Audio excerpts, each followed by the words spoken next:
Hi, and welcome to the Candice Malcolm Show, everyone. I'm your host, Candice Malcolm. It is great to be with you today. We've got a lot of news to get to. I just noticed on the calendar today is January 14th. And let me tell you, my anniversary, my wedding anniversary is on January 18th. My husband and I got married in 2014.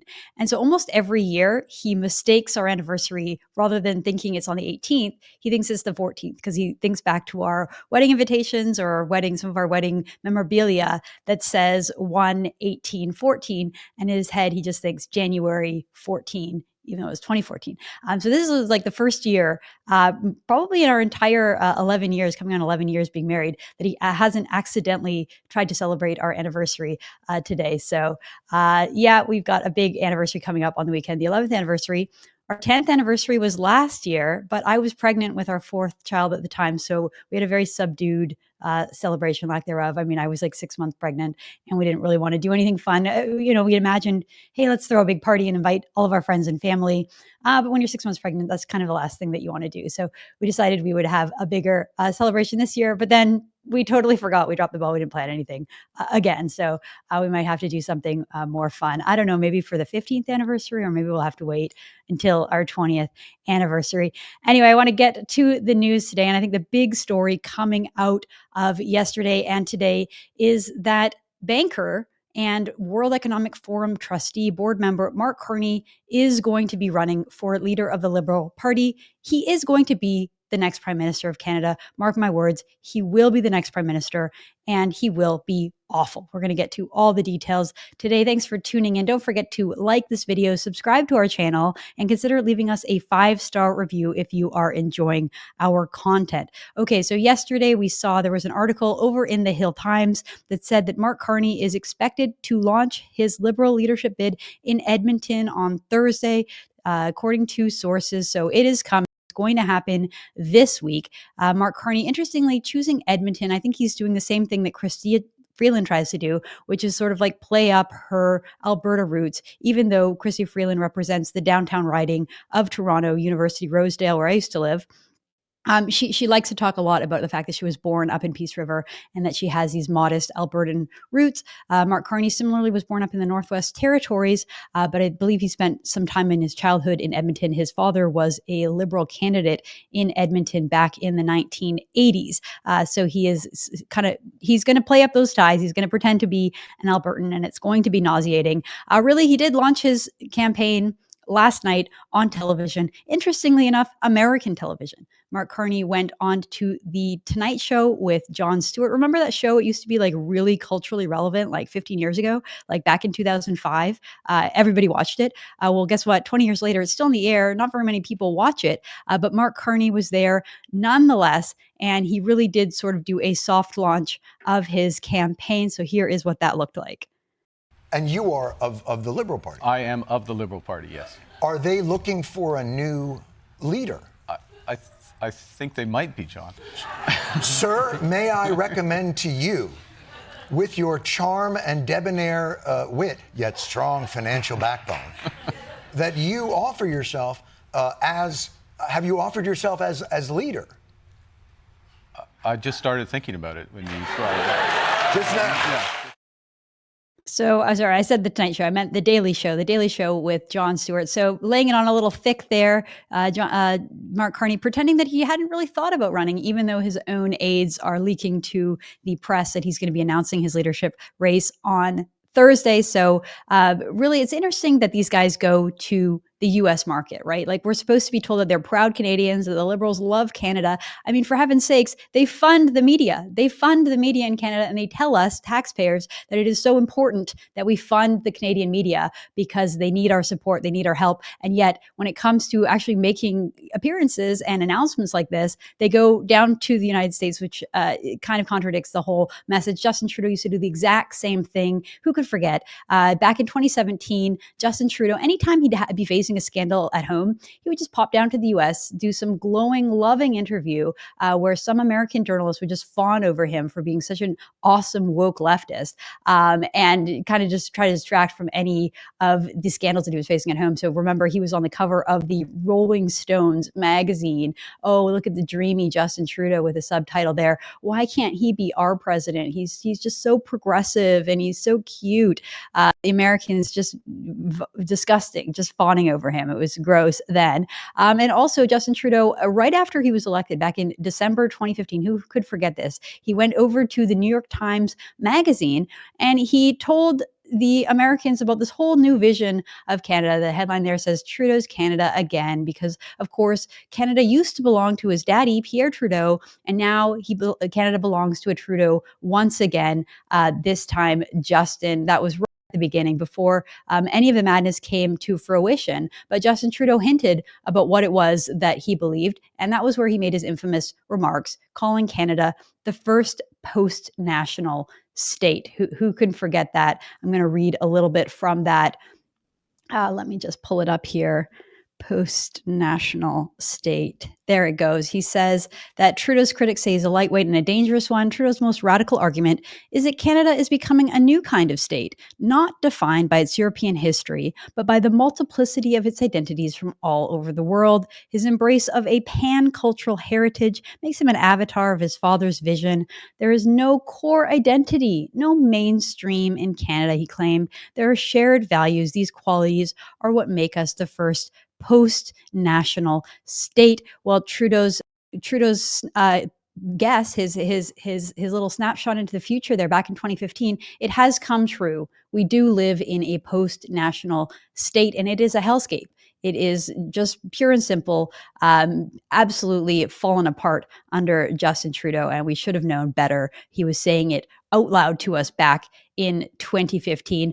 This brings up a good point made by my friend JJ McCullough over on X. He again picked up on the same kind of criticism, which is, why do these guys go to the US? So here JJ says, Mark Carney soft launching his campaign on The Daily Show is wild. It's the media equivalent of elite Canadians going to private hospitals in the US when they're sick.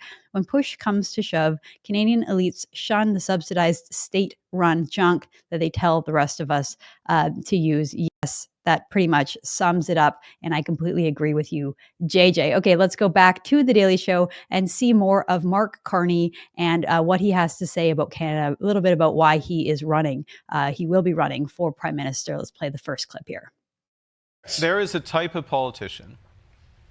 You have a few of them here in the United States. I think we just Stop it. Yeah. They had a lot in and around Brexit. Yes. And we have Mr. Poilievre. In Canada, a type of politician who's, tend to be lifelong politician. Really? Tend to worship the market. They've never actually worked in the private sector. Right. And they see opportunity in tragedy, like you just had with the California fires, these horrible fires. Correct. And they see opportunity in tragedy to push an agenda that, here's one they prepared earlier, right, and they fit it in. And so whether it was Brexit, here often, the starve the beast type approach. So Pierre Poilievre, when COVID started, his reaction was, this is a good time to cut spending and cut taxes. Everyone's just been pushed out of a job. Nobody's got work, so let's cut the taxes on the work they don't have, and let's take away the social safety net when everybody's vulnerable. Kind of doing his best Barack Obama impression there. Clearly the guy's running, okay, and his complaints about Pierre Poilievre, you're going to see a preview of his campaign, because this guy, if he runs, which it looks like he will win. He will win. It will be a coronation by the Liberal Party, and this is a preview of what his attack is going to be against Pierre Poilievre in the general election. It's going to be fear-mongering. It's going to be all about how, this dangerous free market type, he just wants to cut. He's going to get rid of your beloved social programs. He just wants lower taxes for his rich friends. Sort of a preview there. Ironically, Mark Carney was advising Justin Trudeau at the time. They did the exact opposite of that. They turned on the floodgates of government spending. First, they shut down the economy, and then they turned on the floodgates of government spending to make up for the fact that they shut down the economy. And they didn't have the money, so they started printing money out of control, basically completely drowning the Canadian public in extra money, which drove up inflation. So terrible policies from Mark Carney, from Justin Trudeau during COVID, and here he is saying the opposite, that Pierre Poilievre somehow would have made it a lot worse. Final clip I want to show, and this one's really, really telling. This is, again, how Mark Carney is going to be crafting his message to Canadians. He's sort of testing it out here on The Daily Show. Let's play this clip. And the headwinds are like that. It's really difficult for a candidate to come in who is saddled with the policies that are on. But let's say, oh boy, let's say, just throwing out a look wild at you trying to preserve the relationship all of a sudden. A wild hypothetical. Let's say the candidate wasn't part of the government. Let's say the candidate did have a lot of economic experience. Let's say the candidate did deal with crises. Let's say the candidate had a plan to deal with the challenges in the here and now. You sneaky, you're running as an outsider. I am an outsider. He's totally an outsider, totally an outsider. I like how Jon Stewart there just says, you're sneaky, you're running to be an outsider, kind of like calling him on his bluff. Like, yes, he's sneaky. And yes, he's not actually an outsider. This sort of allows the Conservatives to, like, the attack ad kind of writes itself here, because there are so many articles in the legacy media that have come out over the last 5-6 years that claim and that talk about Mark Carney as an advisor. We know that he was involved in the Trudeau government. He's not an outsider. Here you see Andrew Lawton, former radio host and host here at the True North Centre, who's now gone on to become a candidate for the Conservative Party. He posted this tweet basically just mocking the idea that Mark Carney is an outsider. It says, Mark Carney, the UN envoy, Trudeau advisor, godfather to Chrystia Freeland's child. Of course, he's involved in the WEF as well as a trustee, and he wants you to believe that he is an outsider to the government and an outsider to the establishment. Of course, the opposite is true. This is so far from the truth. We know that Mark Carney has been advising Trudeau, like I said, since at least 2000. And even just to go back to October, going back as recently as October, just 3 months ago, he was a guest on a podcast with a Liberal MP, Nate Smith, and he says outright that he is involved in the government. He says that he is in the trenches of politics. That's not something an outsider says. Outsiders aren't in the trenches. Insiders are in the trenches. Let's play this clip. You are now entering into partisan politics in a, you're not jumping right to a leadership position. Yeah. You're playing, I don't know if you have a view. I'm in the trenches. I'm in the trenches. Well, one question I would have is, do you see a value in elected office as a backbencher or as an MP before a higher profile role? I mean, you can't map these things out. Of course, sure. There's value in that. But let me pick up something popped into my head while you were using that example. So one of the knocks on me that the opposition makes, or part of the opposition makes. A WEF global elite. Exactly. I'm a WEF global elite. John Barrett is too, but I don't know. Campaign coach here, that never comes up. When he's banned his ministers from going to World Economic Forum events to cater to conspiracies, and you've been a board member for over a decade. I rolled off the board, but that's absolutely right. I had a board member there, and I used to go there with Prime Minister Stephen Harper when he was there, and etc. But let's be clear what my international experience. I understand how the world works. I know other world leaders. I know people and understand. I know people who run some of the world's largest companies and understand how they work. I know how financial institutions work. I know how markets work. I know the good and bad of that. I've experienced it. I've had to, in some of my roles, discipline the financial system, discipline with others, the world's largest banks, the Wall Street banks in America after the crisis. So I understand how the world works.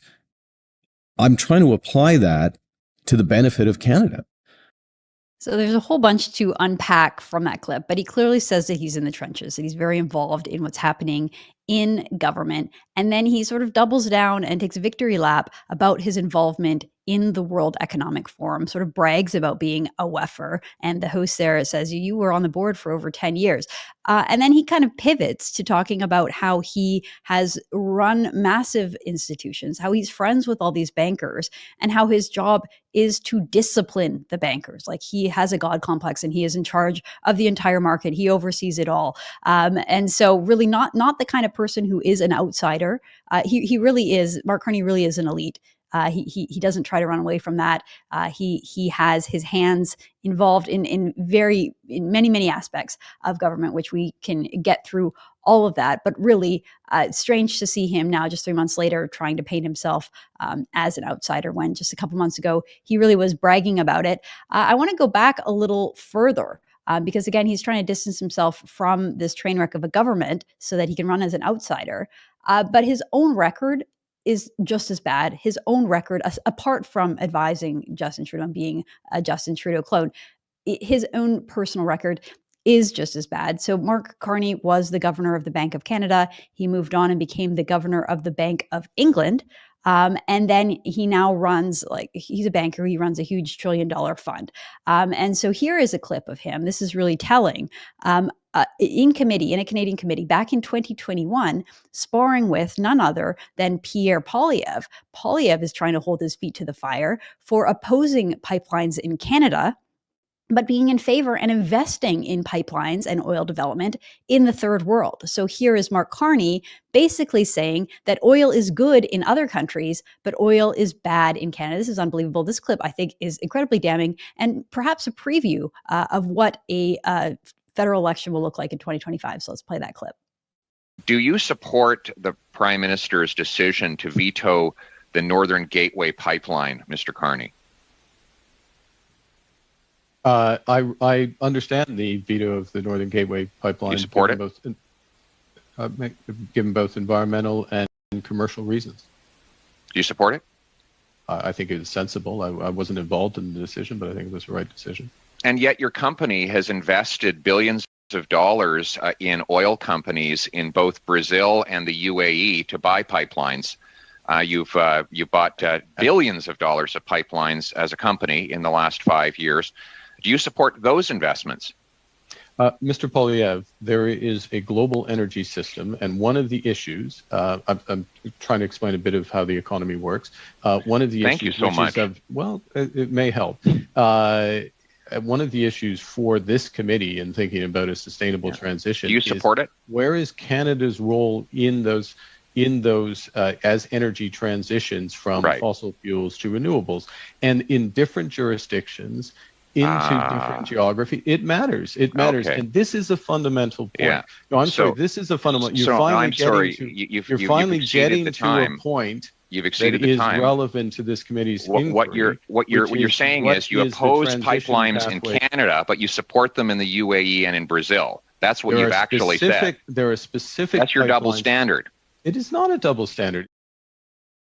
So Pierre just completely holds him to the fire, completely accurate in exposing the mindset, the ideology of these sort of leftist elite bankers, that oil needs to be phased out in Canada, that we need to be modeling a green economy. But in other parts of the world, their emissions are going up. They can develop more oil and gas. They can build pipelines, and we'll even pay for them. Complete hypocrisy. I have a hard time imagining Mark Carney defending that, because even there, when he was trying to defend it against Pierre Poilievre, he came across as condescending. Let me explain to you, Pierre, how the economy works. On his high horse, that's not going to fly with Canadians. That's not what Canadians want. I can't imagine a less palatable person. This high flying banker wanting to come in and become our prime minister. Likewise, when it came to the trucker convoy, you guessed it, Mark Carney came out on the absolute wrong side. Remember, he was advising Justin Trudeau at this time, and it seems like his advice came through. So Mark Carney had an op-ed over in the Globe and Mail. He said that he wanted the Emergencies Act deployed on Canadians, and he wanted the bank accounts frozen. And so this was from the trucker reporter, the Pleb reporter on X. He says the Globe and Mail headline here said, "It's time to end the Freedom Convoy in Ottawa by enforcing the law and following the money." And here's a quote from that piece. It says, "Anyone sending money to the convoy should be in no doubt. You are funding sedition.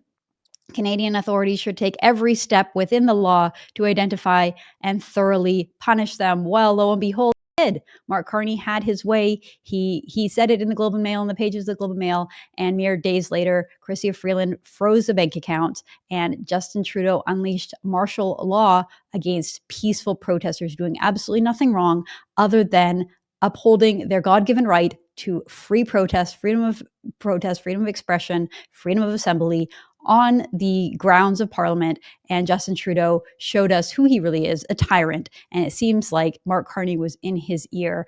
That's something else that Mark Carney is going to have to explain.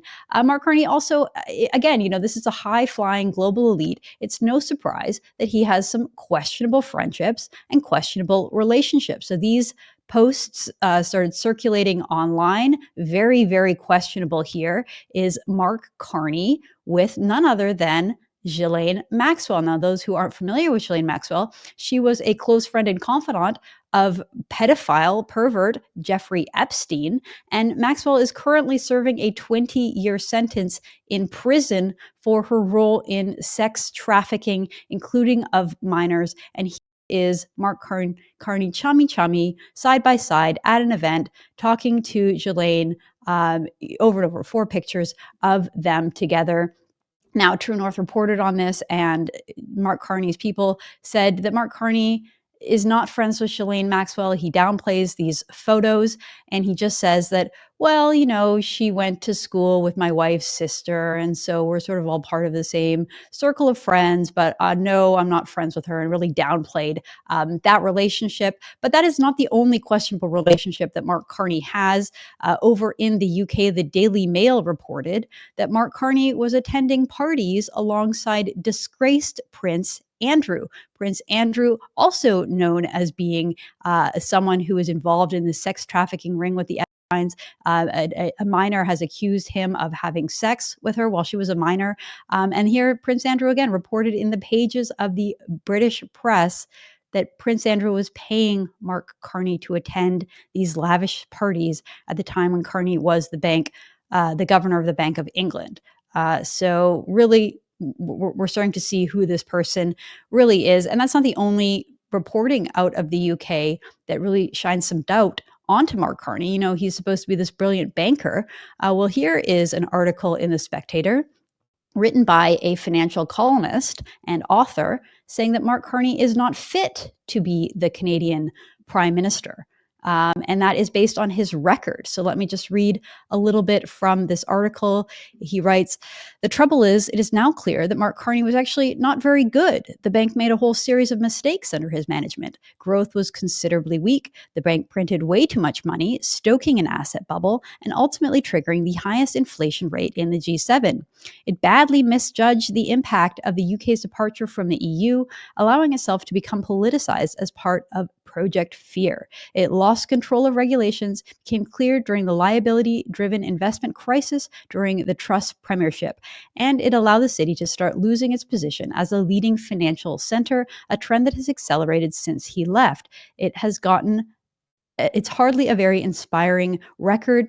It has gotten even worse since, with Carney becoming one of the most enthusiastic supporters of Rachel Reeves during her run for the election, praising her. He goes on and just says that, look, it's true that he will make an easy opponent for the Conservatives if he does appear to take over as PM, but the blunt truth is this: he is not fit for the job, and Canada can do much better. Ouch, that stings. That stings because, again, he's running on this record of being this incredible banker who steered the British economy as a governor of the bank over there. But really, it seems like the record was quite similar to Canada, just printing tons of money, which has spiraled us into an inflation crisis.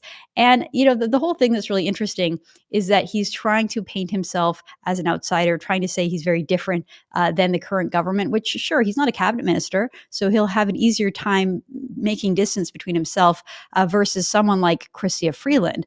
But when it comes to people in the know, they're saying that he's exactly the same as Justin Trudeau. So here is Warren Kinsella. Warren Kinsella is a partisan Liberal insider, and he wrote on X the other day, he wrote that Mark Carney is the Team Trudeau candidate. His campaign is being run by Gerald Butts, Katie Telford, etc., the ones who had to resign due to scandal or who've been implicated in multiple scandals, the ones who reduced the Liberal Party down to 16%. He says that Carney equals Trudeau. Same people running the campaign, same people behind the scenes. They're part of the same social circle. Don't be fooled. That is also the message coming from the Conservative Party of Canada. Pierre Poilievre came out just saying that they're all Justin. We wrote about this over at True North. Here's the story. They're all Justin Trudeau, he says, of the Liberal leadership candidates. No matter which one you look at, you will find Justin Trudeau. Here is a clip of Pierre Poilievre saying just that. And so, right before an election, the Liberal MPs want to elect another Justin Trudeau who has a different face. They're all Justin Trudeau. They're all just like Justin. In the next election, I will be running against Justin Trudeau. Whether his name is Justin Trudeau, or his name is Christy Freeland, or Carbon Tax Carney, or Carbon Tax Clark, they will all be Justin Trudeau. They supported everything he's done, and they promise to keep doing it. And if they say otherwise, we know they're lying, because they would have done so earlier. So that's going to be the line from the Conservatives, that no matter who they're running as their candidate, it's all the same. We know their record. They've been in office for 9 years. They can't just sort of put on a fresh, shiny new face on the same failed policies. And I really do think that Mark Carney is the one that is going to win. It seems like if he jumps into the race, barring some huge scandal that no one has uncovered yet, which I think is doubtful at this time, just given that he's had these high-profile roles for such a long time, the liberal membership will choose this guy. He has the exact right pedigree for Liberals. Liberals just love these kind of elites. They love people who went to Harvard, people who are impressive in other countries, people who have been successful in the UK or the US. And Mark Carney sort of checks all those boxes. And we'll go through the roster of the other Liberals, but let's just say it's not a very deep bench. And the people who are running are not very serious. So let's go through it here. Melanie Joly has announced that she is not running. Phew, Canada dodged a bullet there. Dominic LeBlanc also not running, and Steve McKinnon is not running as well. So you have a bunch of these Liberal cabinet ministers, these hacks that didn't do a very good job. Relieving to hear that they're not running, thankfully. The few that have announced that they are running, we have Christy Clark, who is a former premier of British Columbia. You almost feel bad for her at this point. Her campaign kickoff has been such a disaster. Almost as soon as she announced that she was going to be running, everything imploded. Because she got caught in the weirdest of weird lies. I don't understand why someone would lie when it's just so obvious that we're going to be able to catch her in this lie. So what was the lie? Christy Clark said that she has never been a member of the Conservative Party. She calls herself a lifelong Liberal. Of course, in Canada, you can't be a member of two opposing parties. And I guess the Liberal bylaws itself says that if you become a Liberal member, you have to renounce being a member of any other party. And so, just 2 years ago, Christy Clark was out there endorsing Jean Charest in the Conservative leadership race. Jean Charest, the former Liberal Quebec premier, was running against Pierre Poilievre to be the leader of the Conservative Party. Christy Clark was right in the middle of it, endorsing Jean Charest, and at the time even saying that she was a member. And so the CBC really quickly was able to basically just take her down. So I don't compliment the CBC very often.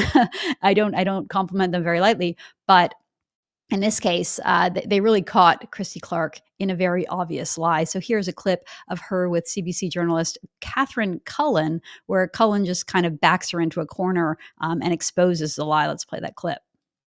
You have called yourself a lifelong Liberal, but you voted in the last federal Conservative leadership race. That would have required you to cancel your Liberal Party membership in order to join the Conservative Party.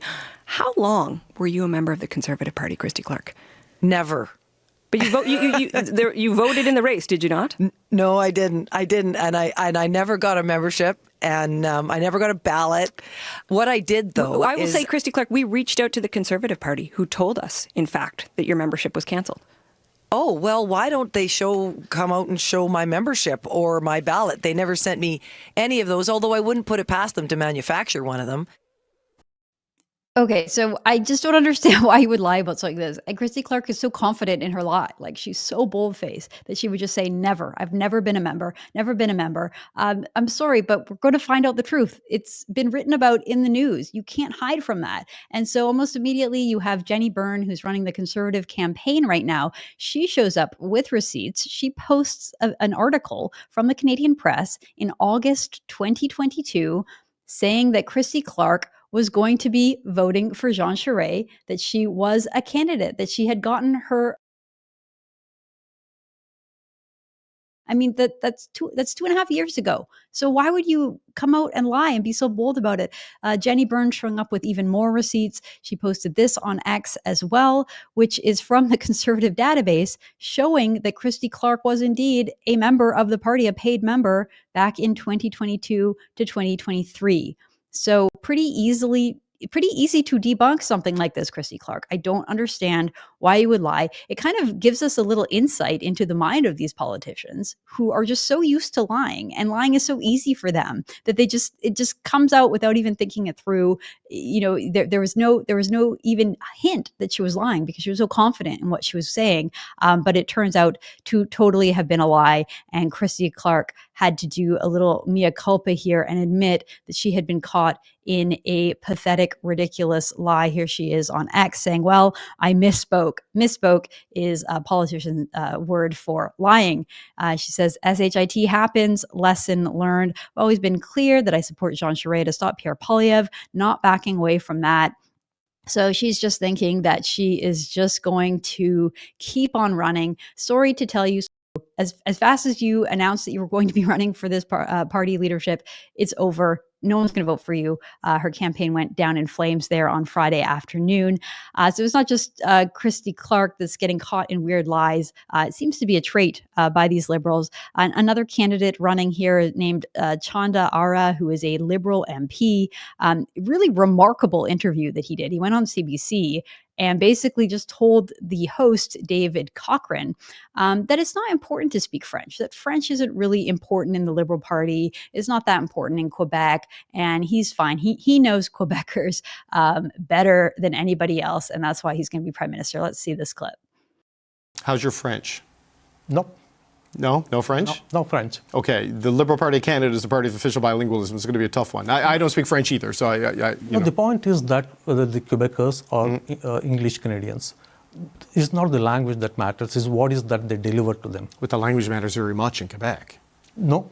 At the end of the day, Quebecers see who delivers what. You know, we have English-speaking, French-fluent prime minister for all the time. One of the things that matters to Quebecers are being a sovereign country, a sovereign republic. Yeah. And which prime minister has ever talked about that? Mr. Ari, if you're going to run for prime minister, I mean, you have to know that the French language matters, and the French it matters in Quebec. Trust me. Profoundly. Trust me. At the end of the day, for French Canadians and English Canadians, the matters most is that how the children and grandchildren are going to prosper in this country. That is the thing that matters. Just when you think a Liberal politician can't be any more arrogant, there comes another politician even more arrogant. Hearing that guy say that French isn't that important in Quebec, that Quebecers are English Canadian, what does that even mean? I mean, look, if you're running the Conservative Party, I don't think it's necessarily all that important that you speak French. It's a good thing, but it's not mandatory because the Conservatives don't represent Quebec. They never really win in Quebec. Quebecers don't really like the Conservative Party. That's a different story with the Libs. The Libs need Quebec. If you are a Liberal politician who has any hope in becoming Prime Minister, you basically have to sweep Quebec. And so this guy coming out here saying that it's not important, so out of touch, so dumb. Just terrible dumb. And of course, he's lying about it too, because his own MP website at the House of Commons says right there at the bottom, preferred language, English and French. Well, he admitted on the CBC that doesn't actually speak French, so he was lying. He hardly, even saying that he's fluent in English is a bit of a stretch because you have a very hard time understanding the guy in that interview. What a mess. What a disaster. So who else do the Liberals have? Well, Chrystia Freeland, the former finance minister, is expected to run. She's expected to announce sometime around Trump's inauguration. So here is a CTV report saying that she's expected to announce her bid next week. I don't see it happening. Chrystia Freeland, you know what? You froze the bank accounts of the truckers, so you're never going to get my support. But again, you were too close to Trudeau. You were his right-hand man. You were the deputy prime minister through some of the worst parts of Justin Trudeau's time as prime minister. And she's got her own weird personal thing going on that I don't think is going to appeal to Canadians. There's a couple of other also rans, people who you probably have never heard of, because I do this stuff for a living and I had barely heard of these people. There's an individual called Frank Baylis who announced that he was running. Not a great track record for this individual. There was a story written by True North and covered by our great journalists over there from 2020 saying that a company that was owned by this former Liberal was awarded a $400,000 contract. Of course, that's what the Liberals do best, is make their friends and the insiders rich. So that's going to sting. Another person announcing that they were going to run for the Liberals is an individual called Jamie Batiste. He wants to be the first Indigenous prime minister, and he announced that he will be running. A couple of others considering running. Francois Philippe Champagne says that he's considering it, and he's going to make a decision some point in the next days here. Also, Katrina Gould is seriously considering running. She says, well, that would be a bit of a disaster. Someone else who is not running, and this is going to bring us to a bit of a fun story here. Anita Anand, the defense minister, the god-awful, terrible defense minister, has announced on Saturday that she will not be running for the Liberal leadership, and she's done with politics. She's not seeking re-election. She is out and gone. Never any accountability for these people. They just sort of sail off into the night. They came into office, they destroyed Canada, they ruined our lives, and then they're just going to go off and collect their pension and move on to the next chapter of their life. And now this gets into a fun candidate. I wasn't sure if I was going to cover this controversy, to be perfectly honest, because it's a little silly, and I think the whole thing is manufactured as a bit of a distraction. The legacy media would so much rather be talking about conservative infighting than they would the disaster happening, the clown show happening over there with the Liberal Party, or anything to do with our economy, and anything else happening. So this was kind of a mountain made out of a molehill. But anyways, when Anita Anand announced that she was not going to be running, Aaron O'Toole, who's the previous leader of the Conservative Party, jumped in and thanked Anita Anand for her service. He writes, I saw the dedication Anita Anand brought to national defense at a time it was desperately needed. She cared deeply about the Canadian Air, the CAF, their families, and the need for Canada to do more. I wish her fair winds and following seas. So Aaron O'Toole is just sort of gushing there in a beautiful note written to someone who was really a disaster in this role. And that is when Jenny Byrne, who is running the Conservative Party right now, she is the top advisor to Pierre Poilievre. And she was also that role back in the Harper years. So she's back running the party. And she jumps in and just tells the truth, says it like it is.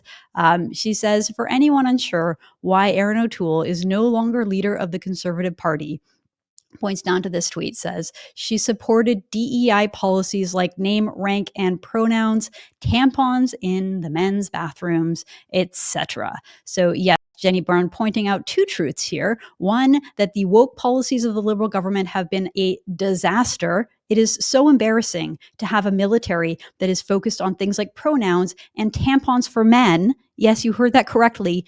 Tampons for men. True North was one of the first ones reporting on that story, which is entirely true. The government put tampons in male bathrooms. Somebody needs to fill me in and tell me what it is that men need tampons for. But I digress.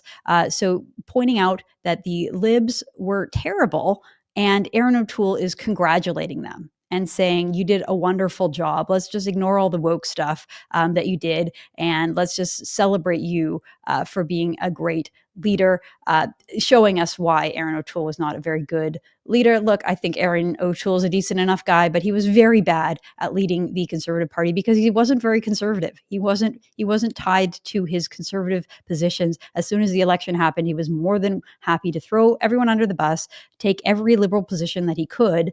And so, it's no wonder why the Conservatives lost in 2021. No wonder why we have a much stronger leader of that party at this moment. And then what do we see? There was just so much hand wringing. Like everybody on X had an opinion on this. They were trying to highlight it and read into it and talk about how, oh, the Conservatives are just mean, nasty people now, and Jenny Byrne is just a mean person. The reality is that Jenny is right. She is one hell of an organizer. She is an incredible asset for the party. And so I think that the Liberals would love to just be able to cancel her, or to, again, be able to focus on this infighting rather than focus on the important things happening in our country. And so, Jenny Byrne is right. And that's all I'll say about that. Let's move on. Interestingly enough, an interview of Stephen Harper surfaced. I think he did this interview over the weekend, and he did a very good job explaining very succinctly what happened to the Liberals. Like, what happened to this party, which not that long ago, back in 2015, so just less than 10 years ago, they won a sweeping majority. Canadians across the country gave their support. They believed in Justin Trudeau. They thought that they saw something in Justin Trudeau that they were inspired by, that they believed in. They liked his policies. They liked the party. So how did we get from that 2015 glow down to the depths today, where basically Justin Trudeau has to run and hide because he cannot run an election and his party is in absolute shambles? We've spent most of the show today just talking about all the ridiculousness coming out of the Liberal Party. So here is that clip of Stephen Harper just explaining what went wrong with the Liberals. History a bit in perspective. Trudeau came in 2015, won a big majority. We've been in office for a decade. But he really ran as a centrist, didn't run as a far leftist, tried to convince everybody that all the things they liked about our government would be maintained and a few things would be changed. Of course, the government then went to the far left almost immediately and has since lost its majority in Parliament in 2019. Frankly, lost its majority in 2 consecutive elections that I personally think our party should have won, but he actually had his wings clipped. Unfortunately, then the far left party in Parliament fucked him up, which is why, this thing ended up going 5 years longer than it should have, with, frankly, a lot of damage to the country. And look, I'm obviously a biased source, but I think if you look at the economic statistics, the damage is undeniable. So, that's the situation we're in. And, it's kind of interesting at this point, because back in 2011, when Stephen Harper won his majority, he decimated the Liberal Party, right? The Liberal Party was not the official opposition after that election. It was the NDP. The NDP sort of surprised everyone.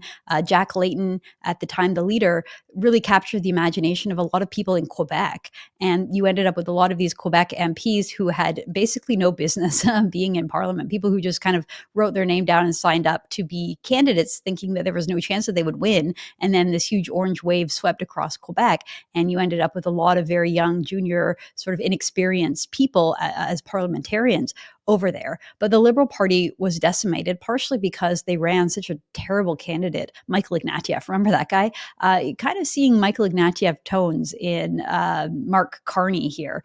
But nonetheless, the party was decimated, and it was unclear that they were really had a role in Canadian public life. Like, why do we need all of these left-wing progressive parties, right?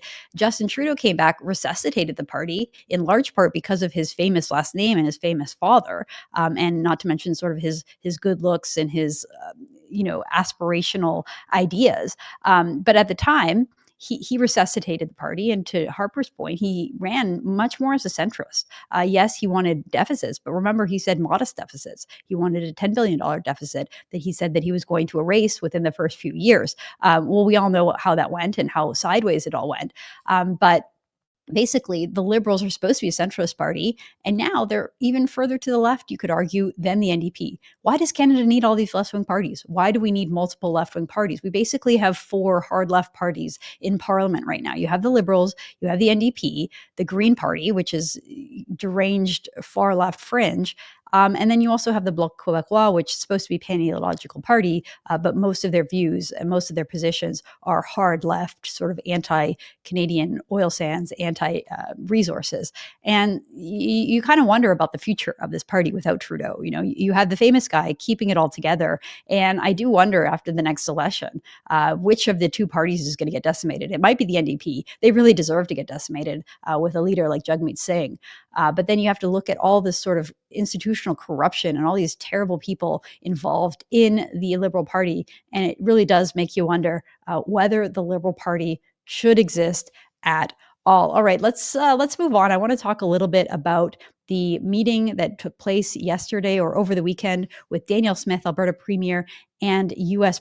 incoming President Donald Trump. We covered that in depth on our show yesterday. So if you missed it, go check out that episode. We went through everything and detailed the entire visit. Well, there's a little update from that because yesterday in her press conference, Danielle Smith was asked, how did you end up in Mar-a-Lago? Did Trump reach out to you directly with an invitation, or what were you doing there, basically?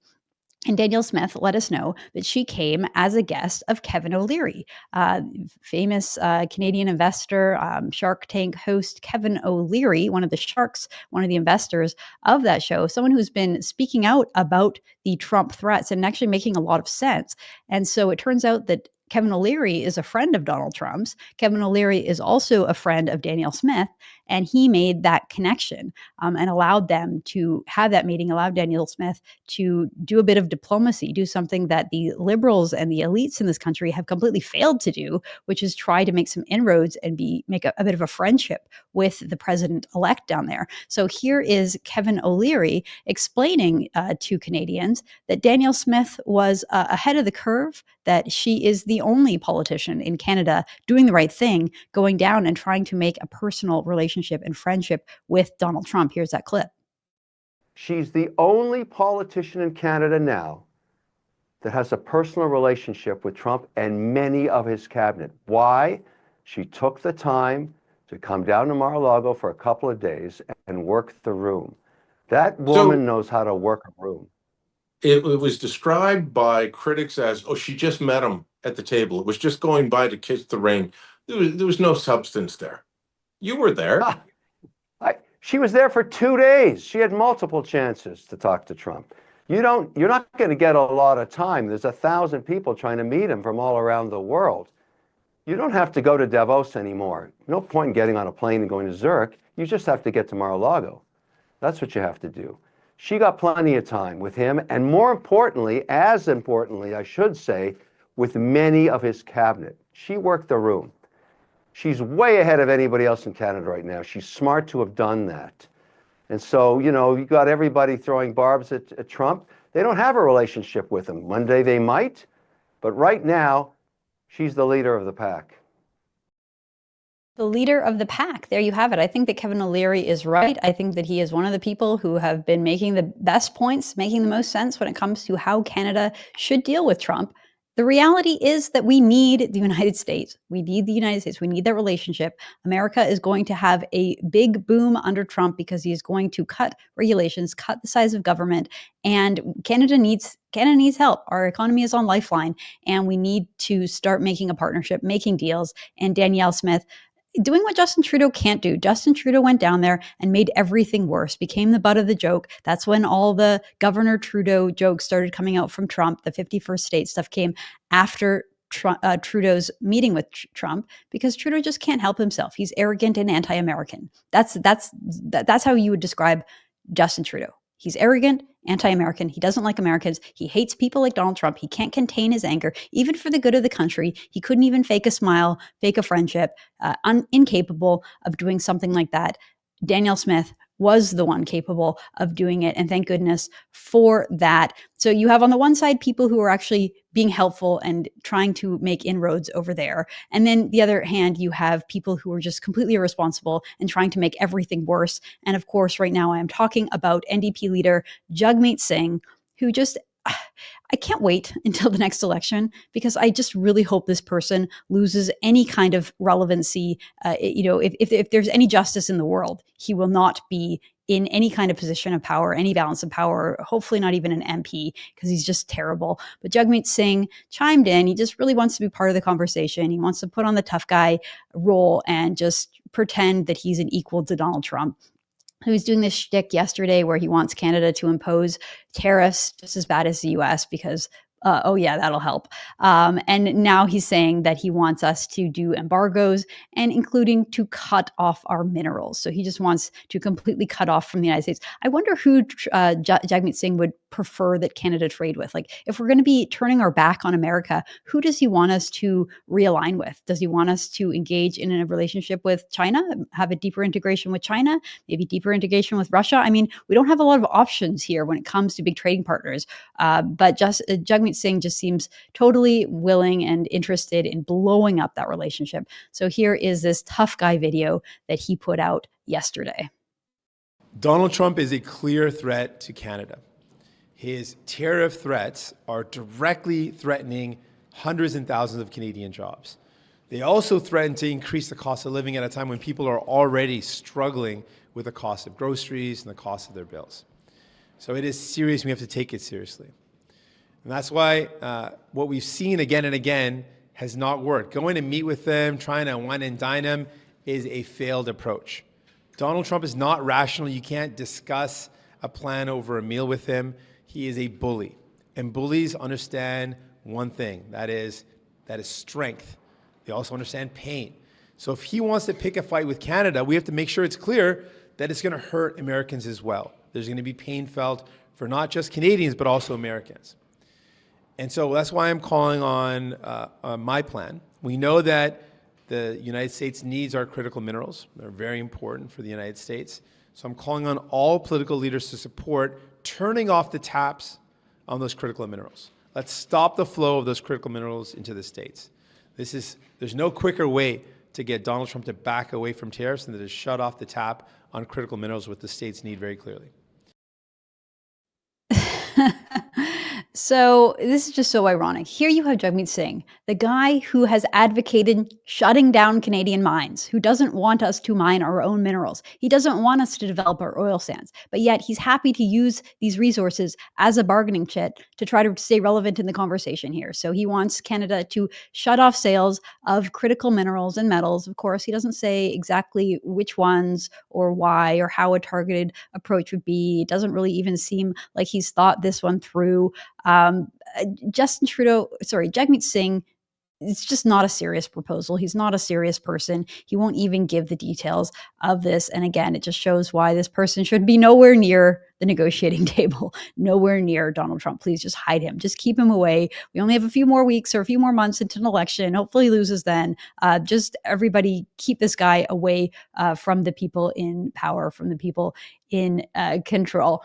Okay, folks, I want to get to one last thing here. So as you know, Friday was my first show of 2025, first show after my maternity leave. I have a little 7.5-month-old baby, and so I've been off for the last 8.5 or 9 months or so. And I was so pleased to hear so many of the comments from you. I saw all across social media, people on X, on YouTube, on Facebook, on Instagram, everyone sending me really nice messages saying, well, welcome back, great to see you back. But not everybody was happy to see me back. Not everybody was so welcoming and so kind as the audience here.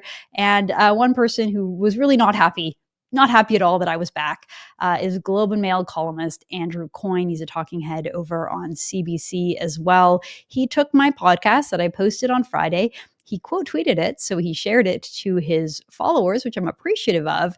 But with the following comments, which I will read to you here, he writes, Trump's declaration of economic war on Canada has caused many on the right to distance themselves from him, but not the folks at True North who remain loyal, to Trump.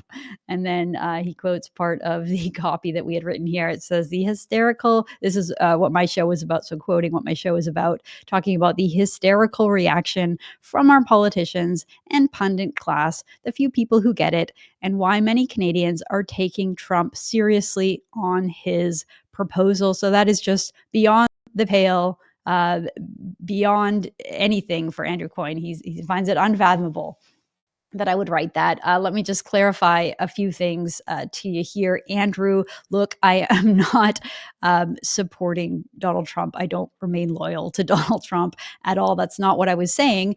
When I was talking about the few people who get it, I was talking about the people who understand the way that Trump talks, the way that Trump talks. Remember the quote that I gave from Peter Thiel, which is to take Trump seriously, but not always literally. And the people who I said got it and understood it were Kevin O'Leary, who's been talking about how there is a deal to be made and Canada should lean into this friendship and relationship with the United States. And someone like Doug Ford. I don't agree with much that Doug Ford says. I don't like him as Premier of Ontario. But I think when it came to Trump, he kind of got it. He was on a better track than most of the other leaders when he was saying, let's create Fortress Can-Am. Let's build a huge economic and national security partnership. And so those were the people who I said got it. And yes, it's true. I'm not one of those people, but I know that there are plenty of Canadians out there who would take Trump seriously on this proposal, who would actually want to see Canada become a 51st state, because the reality is that Canada has gone so downhill over the last 10 years. It doesn't really feel like our country like it used to. Our Charter of Rights and Freedoms did not protect our freedoms during COVID. And there are so many other problems with the socialist sort of elite class in our country that many Canadians would actually prefer to just do something different. I'm not one of those Canadians. I love Canada. Let's just be clear. I think that Canada should remain independent. But Andrew Coyne just super grumpy, super grumpy about me being back, my show, me representing or at least reporting on the fact that there is a segment of the population who would happily go and join the United States, and that some of the people who are making sense when it comes to dealing with Trump are conservative people. I would add Danielle Smith to that list now as well, people who are trying to talk through the noise, focus on the signal, and making that relationship good and better. As a side note, I did invite Andrew Coyne to be a guest on the podcast. He has not yet responded to my message, but if he ever wants to come on the show, he has a standing invitation to join me. We can have this debate in real time. So Andrew Coyne, I know you're listening to the show. I know that you watch the show because you like to post about it on social media. So if you're watching right now, the offer stands. You are welcome to be a guest on my show at any time. I would love to have you on. All right, folks, thanks so much for tuning in. Really appreciate you watching this show. And we will be back again tomorrow with all the news. Thank you so much. I'm Candice Malcolm. Thank you and God bless.